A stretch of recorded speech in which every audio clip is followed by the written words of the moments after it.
My name is Tara Mullins-Kosme, pinch hitting for Betsy Smalley this morning. My pronouns are she, they, and I serve on your board of trustees. I am a person in my 40s with dark curly hair and blue eyes and glasses. Our speakers provide visual descriptions to welcome people with visual impairments and those listening online. We're so excited to be in community with you today. Please take a moment to silence your cell phones and move to a seat in the middle of your section to leave aisle seats open for those with accessibility needs. Thank you. If you're visiting for the first time, welcome. Please stop by the welcome table to pick up a visitor gift with more information about our community. Look for the Getting to Know You sign in Beach Hall after the service to learn more about our congregation. And everyone is welcome to come chat with me or another board member after the service. If they're wearing their name tag, they'll have a little red ribbon at the bottom. There's a lot going on here at First UU. Please see the order of service or this week's Sunday announcement email where you can read all about it. Please rise, embody your spirit to sing our opening hymn, which is number 187, It Sounds Along the Ages. We're gonna move our body now. Our job is finished.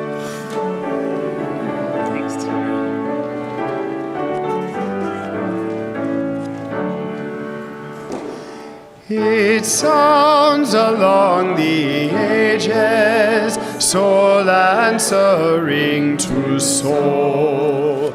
It kindles on the pages of every Bible scroll. The psalmist heard and sang it, from martyr lips it broke, and prophet tongues outrang it, till sleeping nations woke.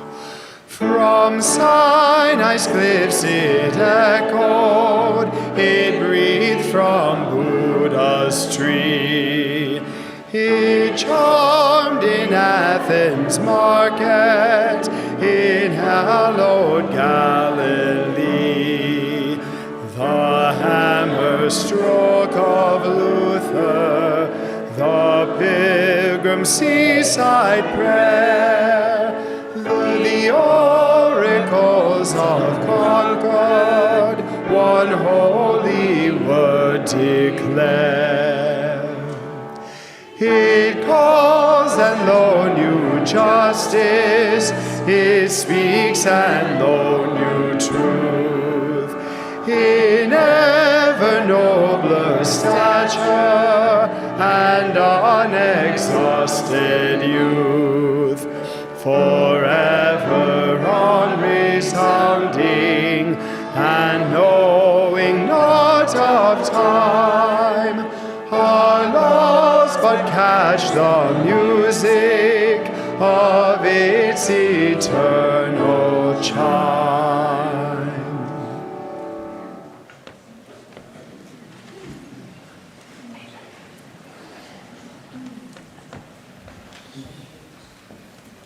Good morning. Good morning.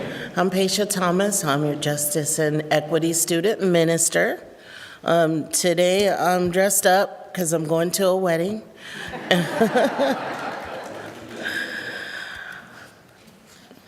Today's land acknowledgement comes from Correro Relational Acknowledgement Helper. From the place where I live and work on 93 West Weisheimer Road in Columbus, Ohio, we are standing on the ancestral and contemporary homeland of the Kaskaskia and Miamia peoples. This land was never empty, never lawlessly given away. It was and still is cared for by these nations, whose relationships with these waters and soils go back to time immemorial. I also came from Piqua, a name born from the Miamia language, a place of histories both deep and broken. I came here carrying that knowledge. I recognize that the home I know and the work I do happens on sacred ground. I commit to reducing my footprint on these waters, letting my presence be lighter, more tender. I commit to remembering, not just sometimes, but daily, that where I work and where you sleep is entrusted ground. And most humbly, I commit to listening to Indigenous leaders, teachers, and neighbors, letting them guide the shape of my care. And I invite you to do likewise. These are not just words I speak, they are steps that I am learning to walk. And thank you for slowing down enough to hear what this land and these waters have to say.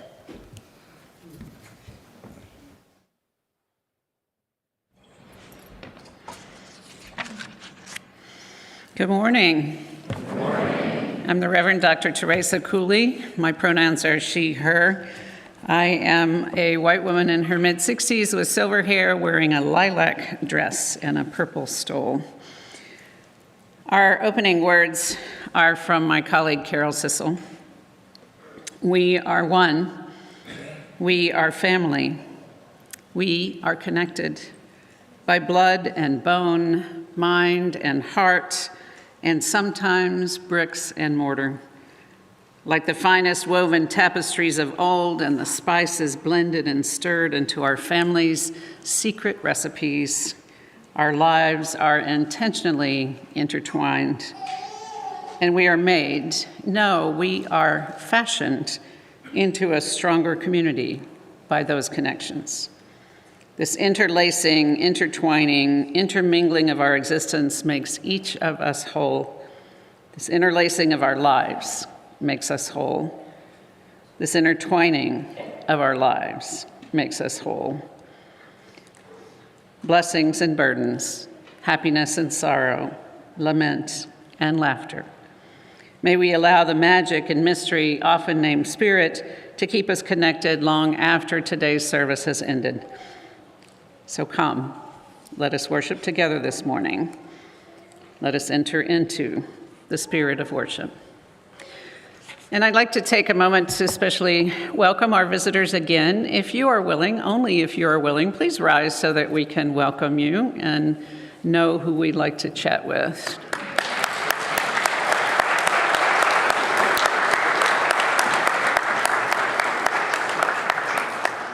So very glad to have you with us. And now the children can meet Amber in the back to prepare to bring in the light. But everybody else, please turn to your neighbors and introduce yourselves.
It is now time for the children to bring in the light.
Our chalice lighting comes from Hope Johnson.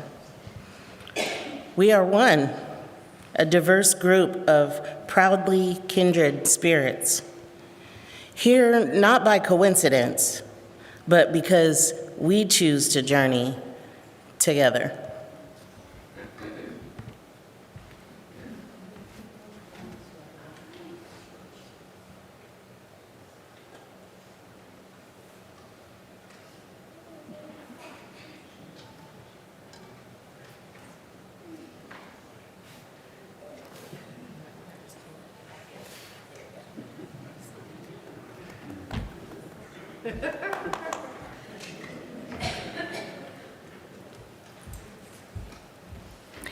Thank you, Juniper, for your help lighting our chalice this morning. Good morning. Good morning. I'm Amber Scott, your Director of Religious Exploration, and my pronouns are she, they. I'm a white femme millennial with wild and wonderful wavy hair. I'm wearing loud overalls and a yellow Side with Love t-shirt. Today's story is called The Arabic Quilt, an Immigrant Story, written by Aya Khalil and illustrated by Anit Semradzan.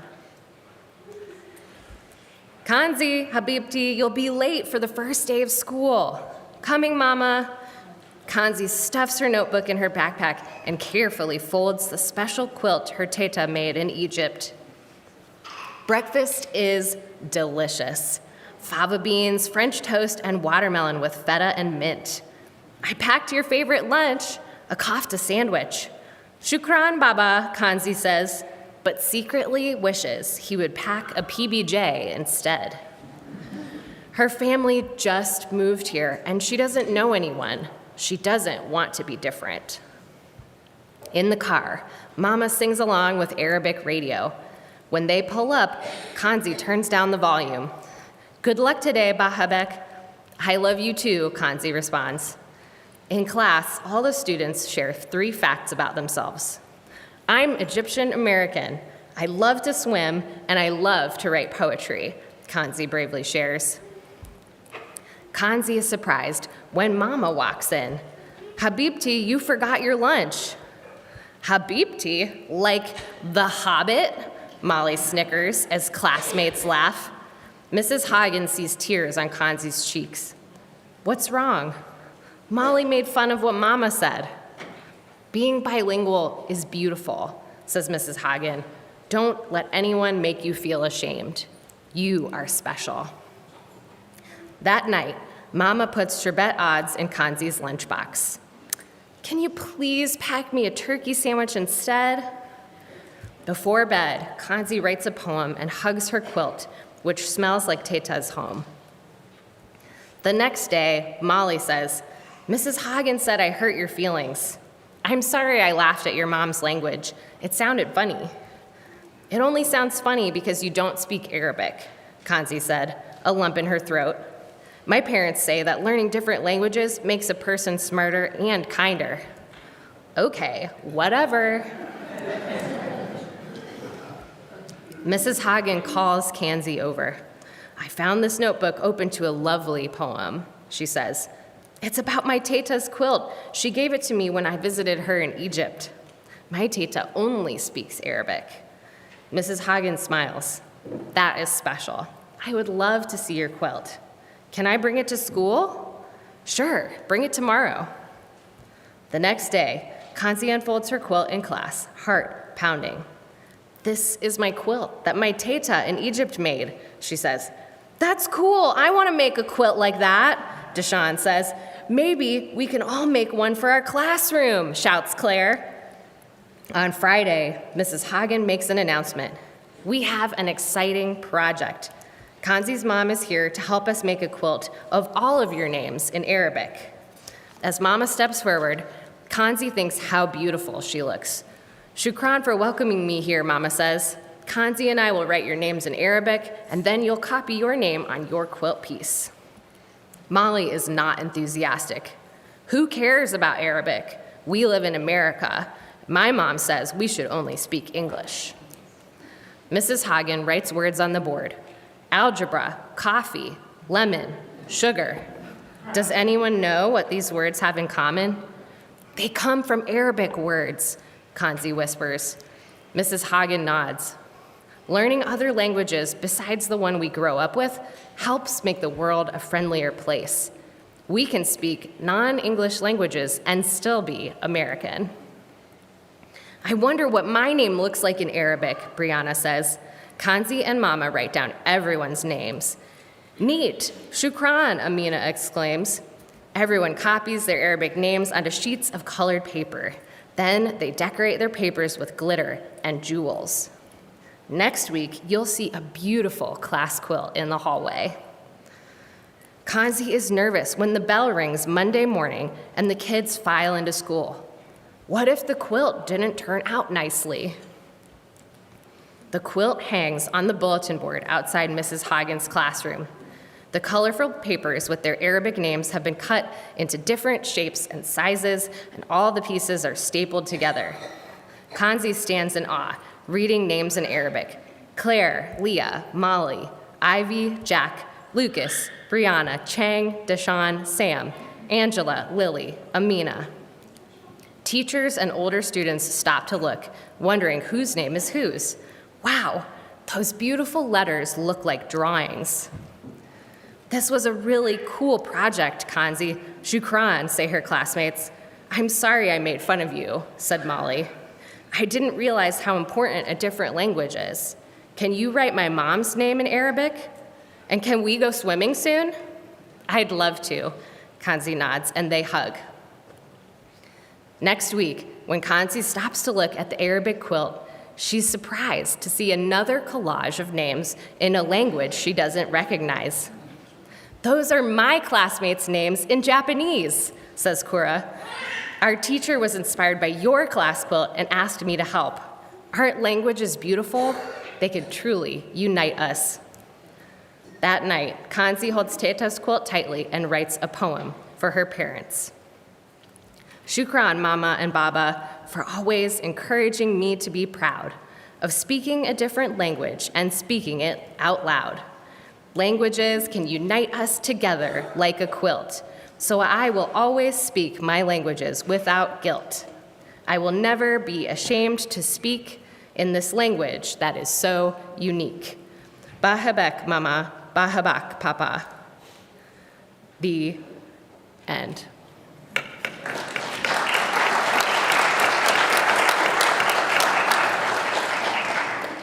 Today, let's consider the strength and beauty in diversity and the power that we each have to make a difference. Please remain seated with hands over your hearts as we sing number 402, From You I Receive, to sing our beloved children back to their families and out to class.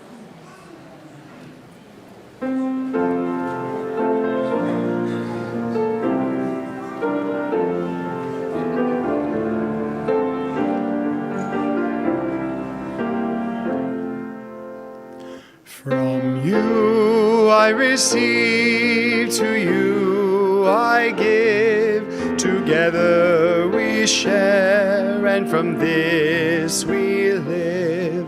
From you I receive, to you I give. together we share, and from this we live.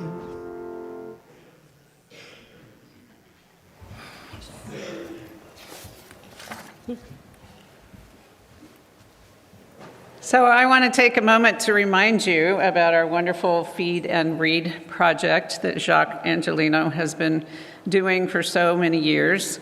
This year we have fed almost 3,000 families through this project.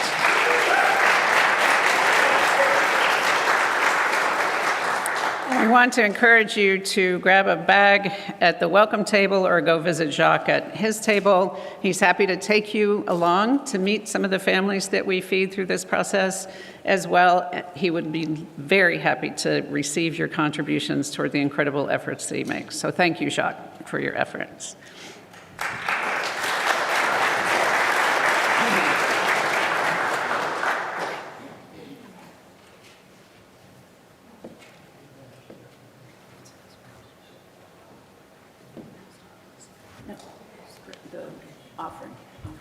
That's what I thought. I'll get it together. All right. The Share the Plate recipient for April is Connecting Community Corridors for Pollinators, People, and the Planet, otherwise known as CCC for PPP. This corridor is made of the yards and container gardens of 50 families in Linden who have received donated native plants, vegetables, vegetable gardens, or native trees to support special pollinators, birds, and other wildlife, while providing increased food security. They have agreed to use permaculture and regenerative agricultural methods to enhance soil health, and resilience to climate change. All recipients are hyper-local to Sunny Glen Garden, the education demonstration site to reduce transportation barriers and share garden equipment, seeds, plants, and produce. The corridor is coordinated by First UU member Diane Katanaga with the Urban Farm Church and other local organizations as collaborative partners. Funding supports the addition of native plantings and educational programming as we find ways to improve food security and increase biodiversity. In addition to passing the basket, you can text to give, scan the QR code, or visit firstucolumbus.org/donate. And we thank you for your generosity. The ushers are coming with the baskets.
Today's pastoral listener is Sue Ann Farnlocker. If you have something on your mind or heart today, Sue will be in Beach Hall after the service and we'll be very happy to listen. We have a sorrow from our community to share with you this morning. Kim Oton has requested that we please hold a place in our hearts for her brother-in-law, Russell Hollenbach, who passed away Tuesday morning. Russell loved the outdoors, especially hiking in the Grand Tetons. We know, she says, that's where his spirit is now that he is at peace. Blessings to you, Kim. And now let us join in the spirit of prayer, of meditation, as I share these words from my colleague, Lynn Unger. Creative Spirit, source of life and love, we give thanks for the beauty of this day, for the company of those assembled here. Thank you for the breezes of change, clearing our heads and bringing fresh ideas. May they cleanse our minds of the oppressions and isms that divide us. Thank you for the flame of hope, the heat of righteous anger, the warmth of compassion, and the fire of commitment. May they bubble the cauldrons of transformation. Thank you for oceans of love, rivers of connection, tears of relief, and pools of serenity. May healing waters flow over us and through us and among us, wearing down the sharp rocks of despair to bring joy in the morning. Thank you for the good earth beneath us, around us, and within us. May we take this clay and co-create a new realm of justice and beauty. Thank you for all of these and more. We accept these gifts and commit to building, sculpting, painting, singing, and dancing them to life, to abundant life. Now I will ring our temple bell and we will have a moment of silence together.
Un hogar, nuestro hogar, un lugar que podemos llamar el nuestro, hacer el nuestro, un lugar para vivir, crecer y ser, un pedazo de lo nuestro que compartimos con el mundo, un trozo de nuestros corazones que traemos a la comunidad, un mundo de consuelo y un mundo de calma.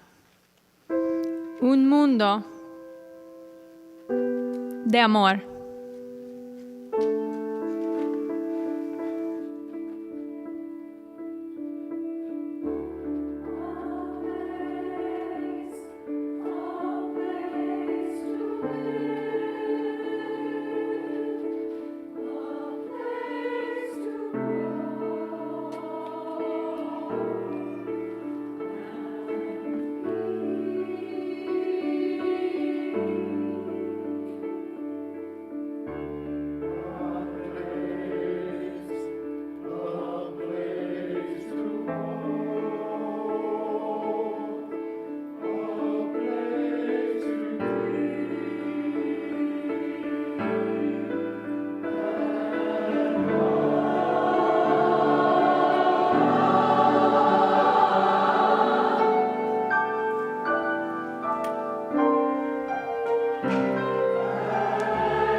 Our reading this morning comes from Rosemary Watola Traumer. And if it's true we are alone together, the way blades of grass are alone, but exist as a field. Sometimes I feel it, the green fuse that ignites us, the wild thrum that unites us, an inner hum that reminds us of our shared humanity. Just as 35 trillion red blood cells join in one body to become one blood, just as 136,000 notes make up one symphony.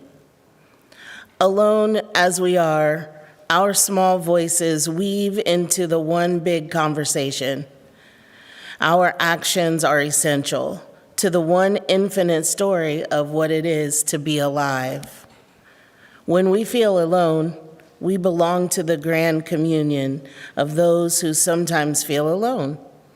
We are the dust that hopes, a rising of dust, a thrill of dust, the dust that dances in the light with all the other dust, the dust that makes the world.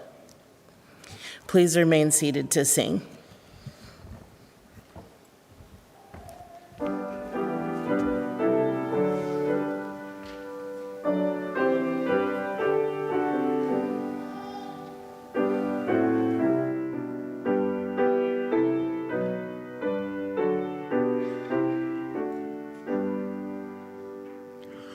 Where is our holy church, where race and class unite, as equal persons in the search for beauty, truth, and right? Where is our holy writ, where'er a human heart a sacred torch of truth has lit, by inspiration taught? Where is our Holy One? A mighty host respond. The people rise in every land to break the captive's bond. Where is our holy land within the human soul? Wherever free minds truly seek with character the goal. Where is our paradise in aspiration's sight, wherein we hope to see arise 10,000 years of right?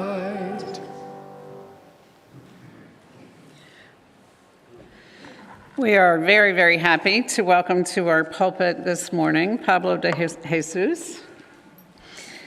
Pablo is the executive director of the Unitarian Universalists for Social Justice in Washington, D.C., an organization advancing UU values and federal public policy. With a background in government affairs, super PACs, voter engagement, nonprofit leadership, and social justice advocacy, Pablo has contributed to a wide array of policy initiatives and campaigns. His work at UUSJ covers many issues and addresses systemic injustices in federal governance. He's the chair of the Washington Interfaith Staff Community, one of the longest-running coalitions in D.C., with its roots in the civil rights era and collaboration with Dr. King. He participates in the Faith Table at Georgetown University and is a facilitator for the UU Climate Justice Coalition, a steering committee member for Green Faith's Covenant for Our Future. And you can tell from this bio that Pablo is all about coalition building. He was the keynote speaker at the conference you used for social justice in Ohio yesterday, and he talked a lot about building coalitions, not just among the people that we know, but also among people that may share some of our values that we might not necessarily always collaborate with. And so we're very much looking forward to hearing your message today, Pablo.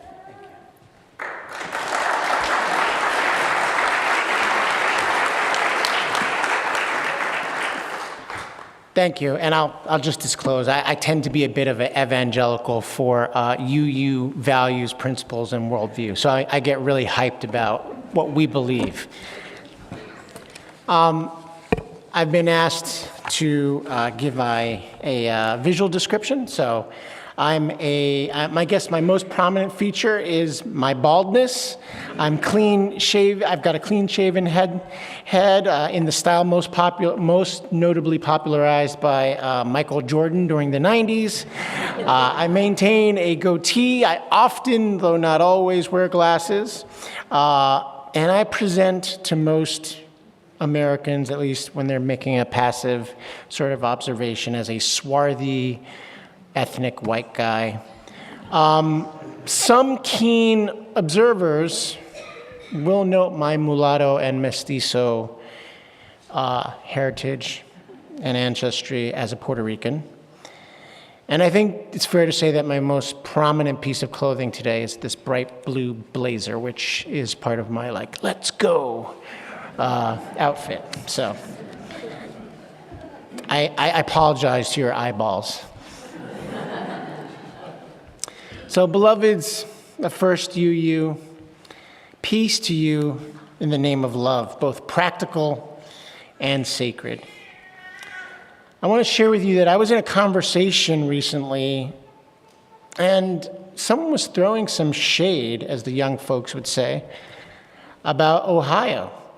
Really, they were disparaging the state as a whole.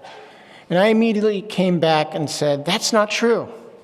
I collaborate with folks in Ohio who care deeply for justice, equity, and especially their Haitian neighbors and their Somali friends. And they put their compassion into action. And they care about the data centers and the water usage issues. They remember the Cuyahoga River being on fire. They remember why we need a strong EPA. They came back with some more comments about the posture on issues in the state, the ruby red disposition of the state, the supermajority in your state legislature, the political tilt and inclinations, the low-key white supremacist and gun culture. And I said, I can only speak from my perspective. While I do not always see eye to eye with folks in Ohio, I know we agree, for the most part, heart to heart. And when I asked them, meaning you, to be present, many have joined me, shoulder to shoulder in the work. And isn't that what matters most in times such as these? And to be candid, I was thinking about our UU community. Yes, I interact with a lot of others, but I was mostly thinking about our UU community, our volunteerism, our various ministries, and our witness and our advocacy. And I was thinking about you. Your reputation precedes you as a church. You're standing up for trans folks. Your infamous drag ball is a conversation among many UU organizers, that drag ball a couple of years ago. I've heard whispers of, and I've been learning more recently, about your role with bread down through the years. So you guys have some bona fides chops and capacity in this regard. You showcase compassion, you actively build community, you care for your neighbors, you live an expansive version of belonging. You've shown over and over again that you belong to each other. You belong to that pesky tribe of people who put their hands to the tiller, or the oar. You navigate tough terrain, and for the most part, you arrive together. And even if you didn't know it, you belong to Unitarian Universalists for Social Justice, and we to you. We are optimists, idealists, and pragmatists in the pursuit of justice. You are a testament to compassion, fellowship, and solidarity, the weaving of love into the tapestry of justice. As you use "we belong" to each other in the work for justice on behalf of love. I want to ask you to turn to your neighbor and say, "We belong to each other."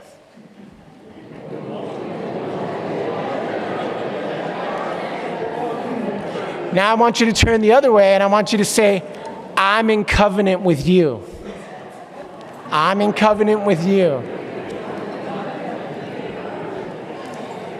I feel that is a legacy of care worth remembering and celebrating in this season of high tension and low forbearance.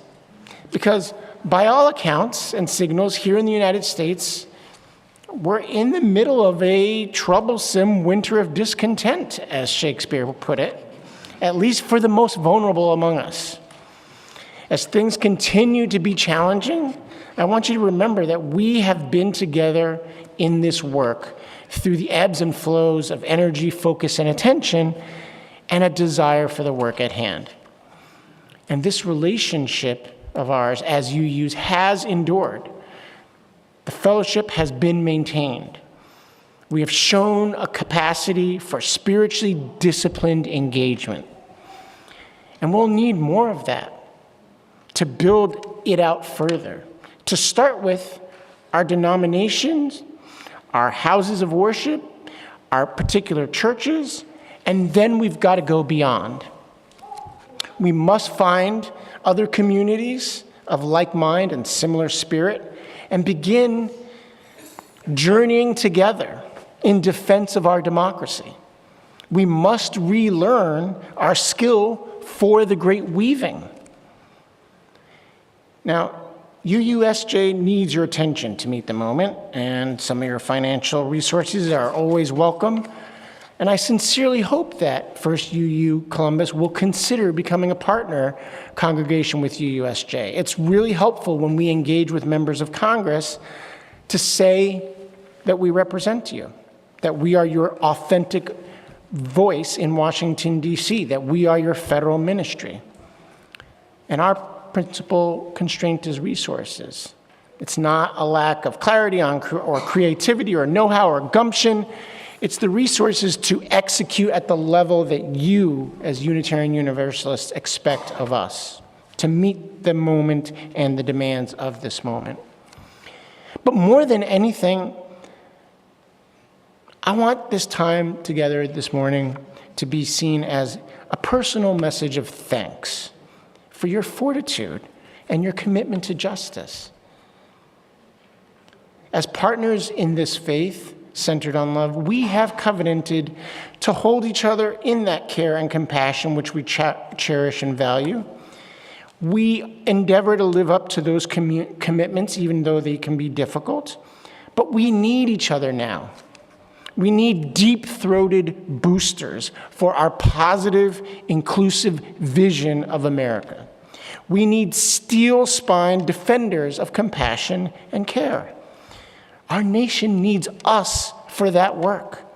We belong to that circle of dreamers who believe in beloved community and understand that the brotherhood and sisterhood of humanity needs us to take action, bring that beloved community into being, that it's about collective liberation for all of us.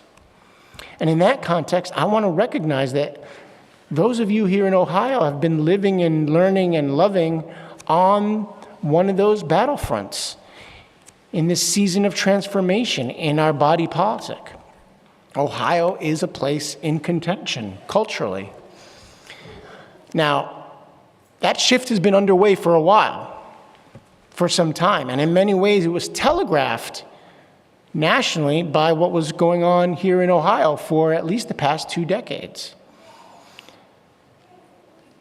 There is some deeply rooted conservative populist culture here in Ohio. I know this. When I attended Oberlin College here in Ohio, Ohio was a working class blue state. It had only just begun to emerge as this bellwether for the trends that would give rise to the Tea Party and the modern MAGA movement. However, that narrative contest being fought here in Ohio forecasts as much as it reflects the cold season in our nation's capital. Unfortunately, we're now facing a season where those winds of power have shifted in our capital, and it is much the same there as it is here, as it is in many places throughout the United States.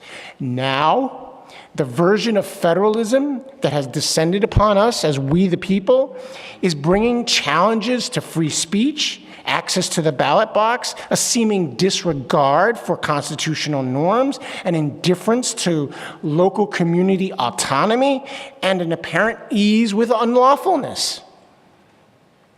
Those challenges, combined with an appetite for political retribution, make this a very bitter moment. This is no longer only about political or policy differences. This is now about what it means to be American, to belong to this great optimistic, humanistic experiment in democracy. Or maybe that's what it's always been about. Maybe that's the core of our challenge with our American identity. Bottom line, everybody is at risk. Everyone who belongs to our tribe of optimists seems to be targeted. Climate justice activists and the nonprofits, profit organizations they serve are targets. Racial justice advocates and the community-based organizations that drive the work, targets. Agitators for LGBTQ equality and rights and the networks they serve are also targets.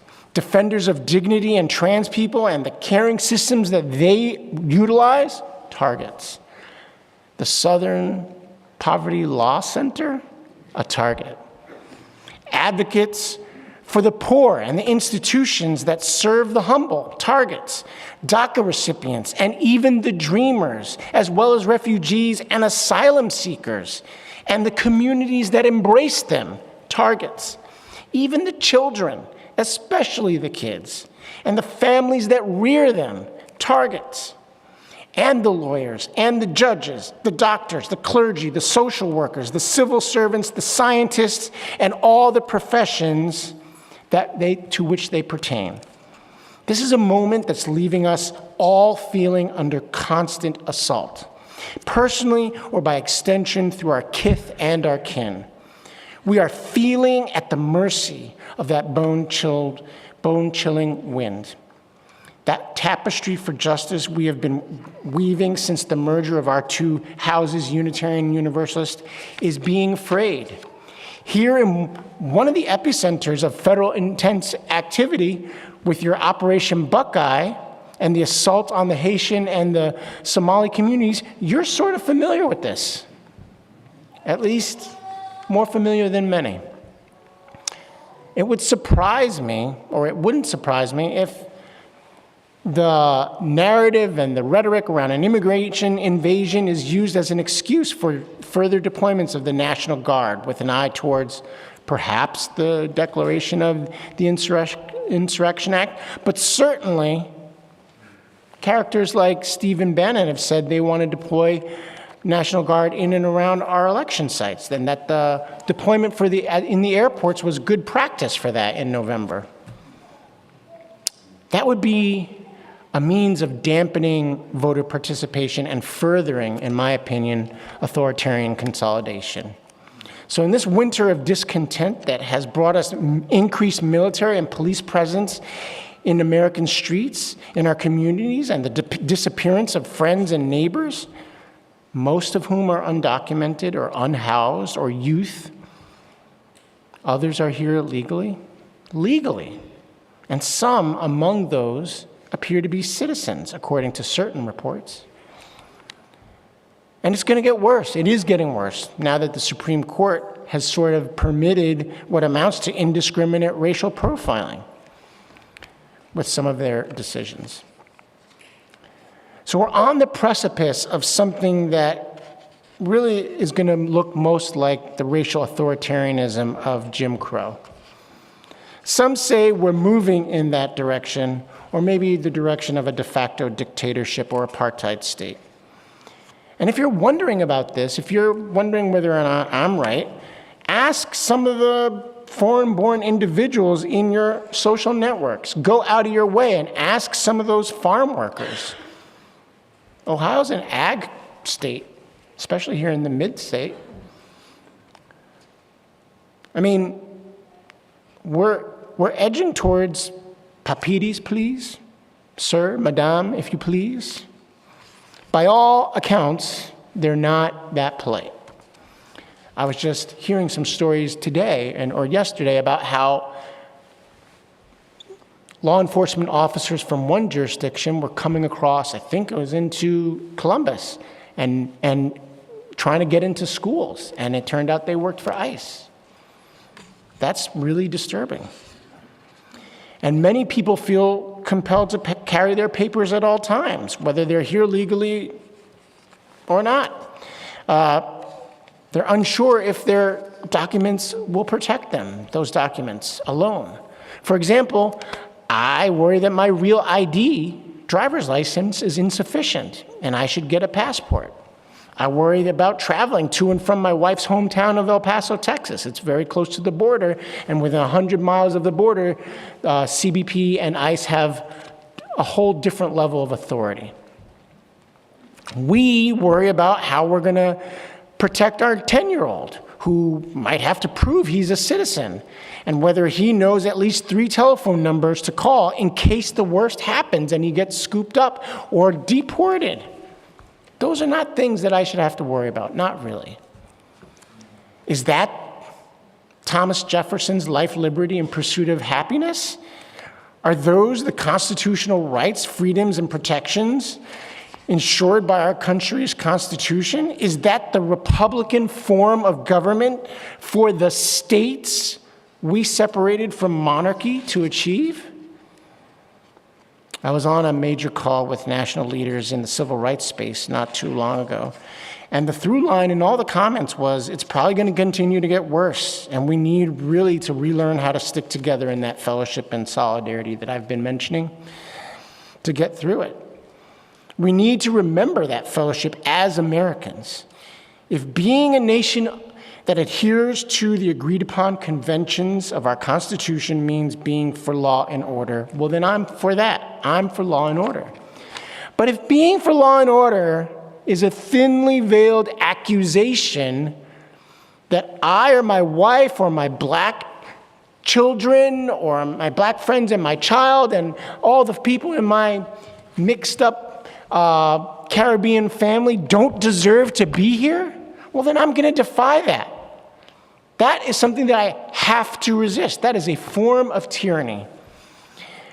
Friends, a first-year you, we need to remind ourselves that we are compatriots for a progressive, pluralistic, and inclusive America.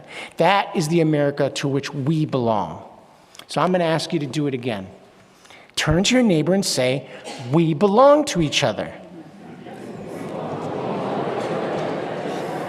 Turn the other way and say, we are woven together in love. Yeah, you got to live what you believe. Now, locally in D.C. where I reside, as many of you know, we've been seeing that intimidation.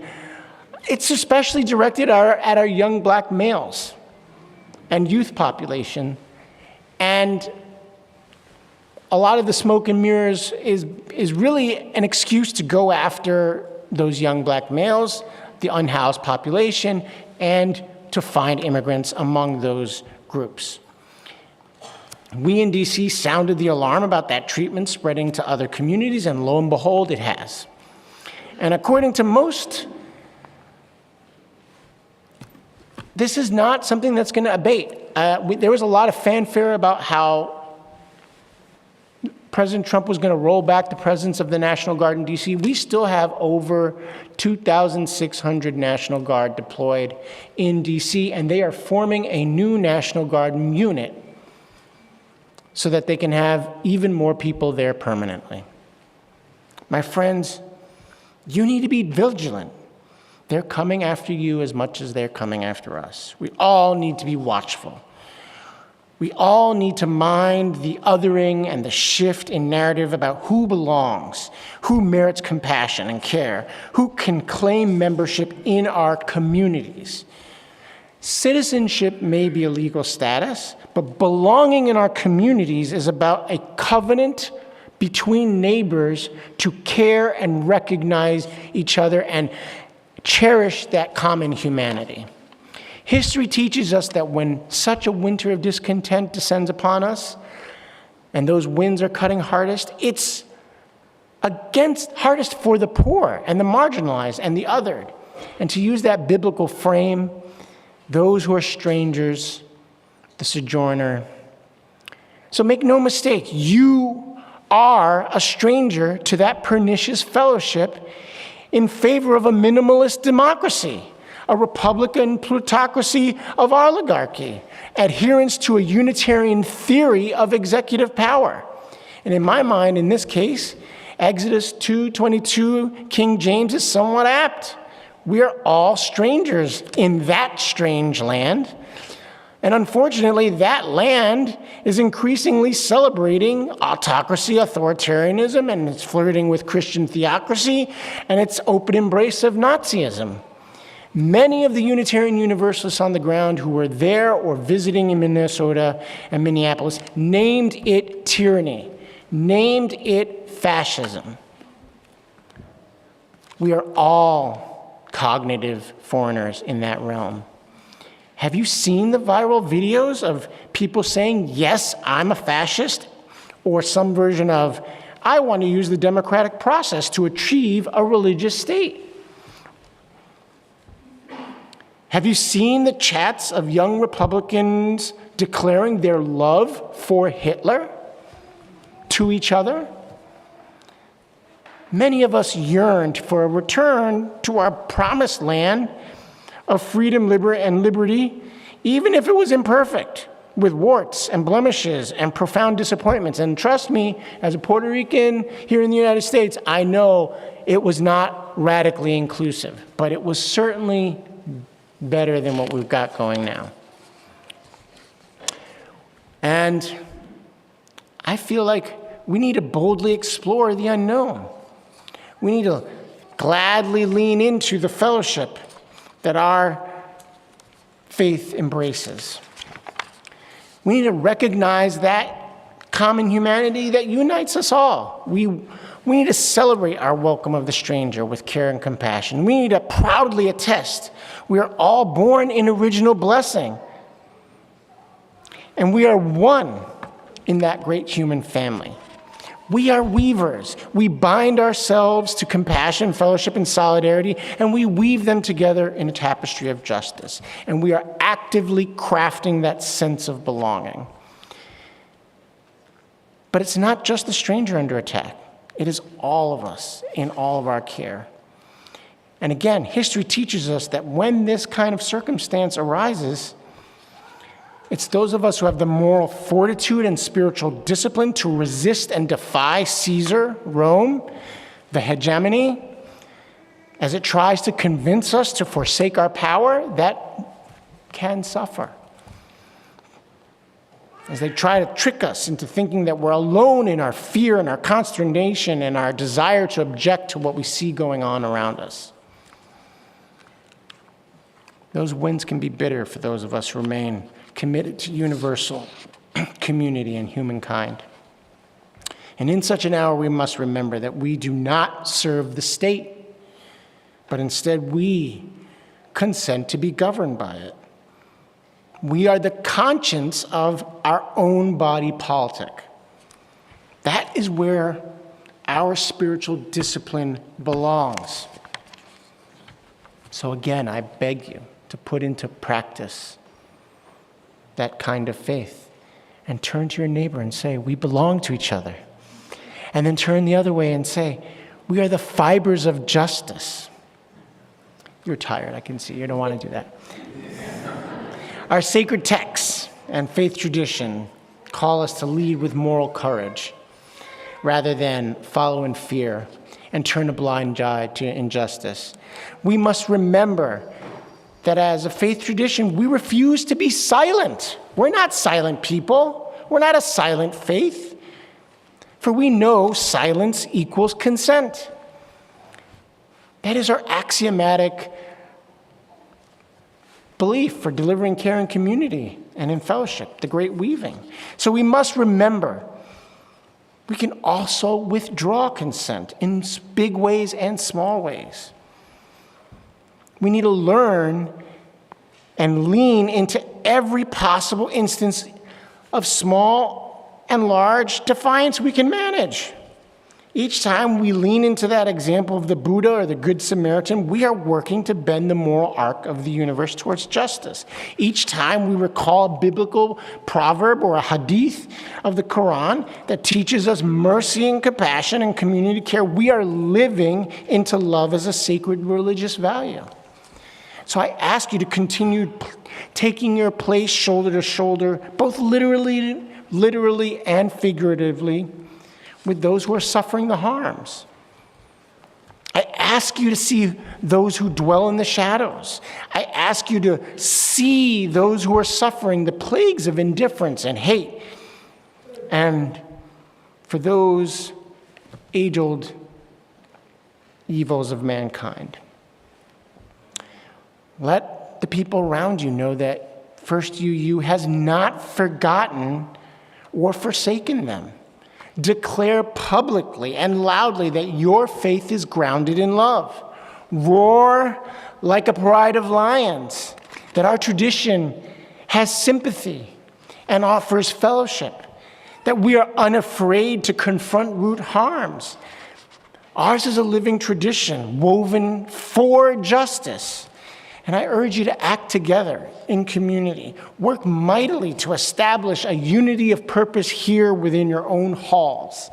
Take that purpose that you establish beyond your walls and strive to journey together with others of like mind and similar spirit. Weave your power into the wider community. Widen your circle of concern for our democracy, for your community. Act across denominational lines and across boundaries of race, ethnicity, creed, and tradition. Carefully and tenderly explore common concerns across political lines with your neighbors. Polling indicates that most Americans are very dissatisfied with what they see going on. We need to invite folks into relationship on matter of our backsliding democracy. Actively announce First UU will join with synagogues and mosques and temples and community-based organizations and service-providing ministries and all the people of good conscience in common concern for our neighbors and our republic.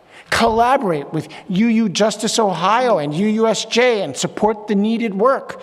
Yes, continue to participate in bread. Yes, go bring that verve and zeal for this work into other spaces. Remind everyone this bitter wind can drown out any single one or two voices. But together we can, in fact, be a mighty chorus. Unbound by fear, we are beyond silencing.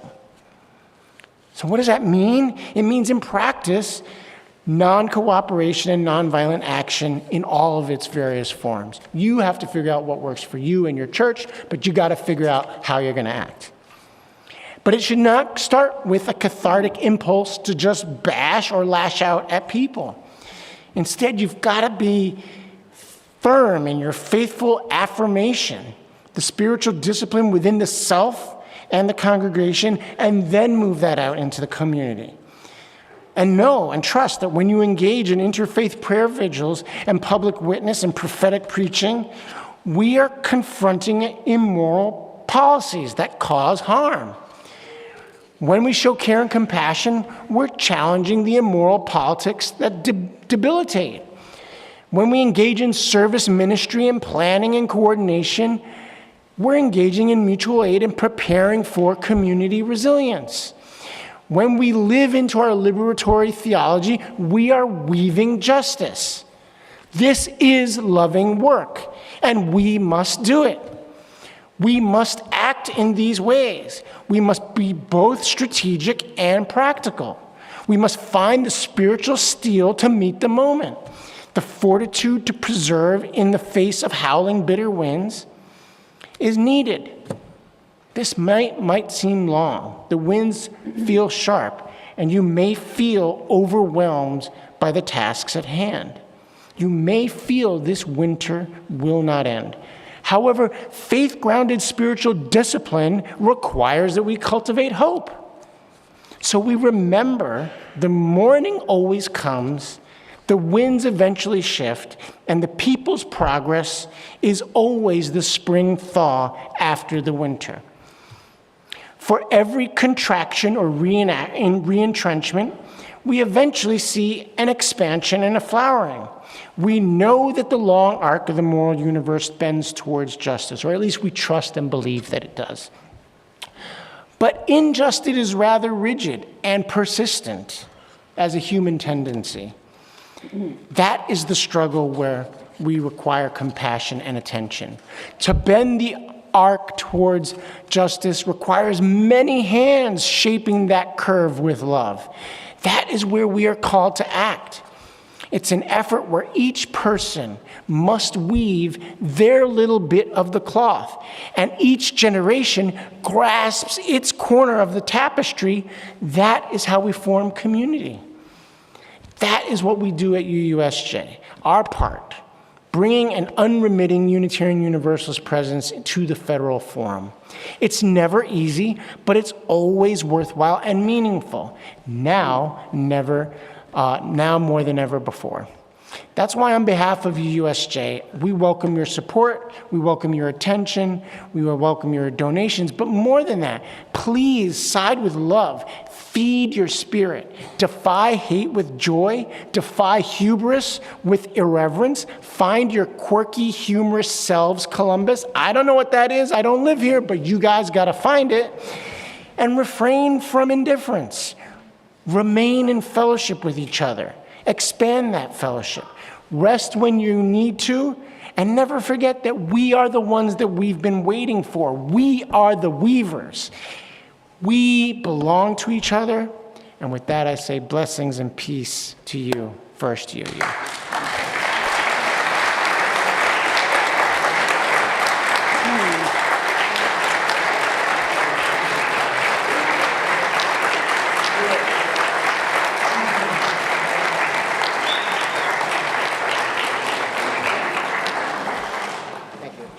Thank you, Pablo. And Pablo is going to be in Beach Hall, happy to answer any questions or be in conversation with you. Let's join in our final hymn, number 1035, and your teal hymnal, Freedom is Coming.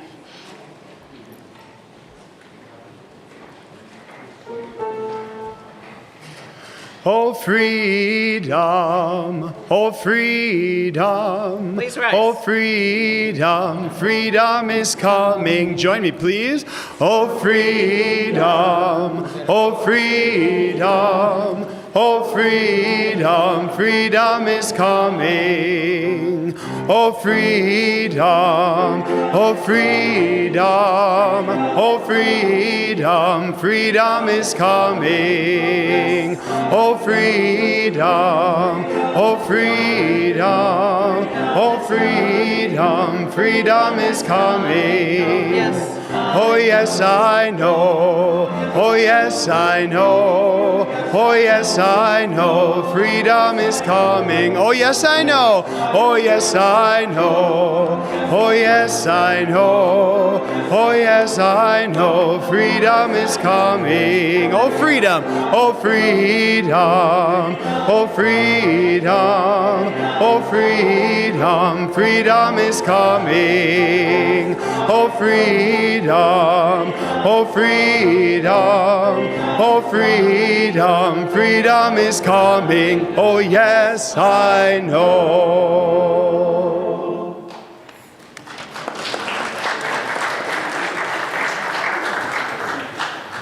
May you be bold where fear used to reign. May your faith not just survive, but flourish. May love prevail every time injustice tries to speak. And now, let us extinguish our chalice together. We extinguish this flame, but not the light of vision. As we go forth, let us heal and transform ourselves and our world through reason and love.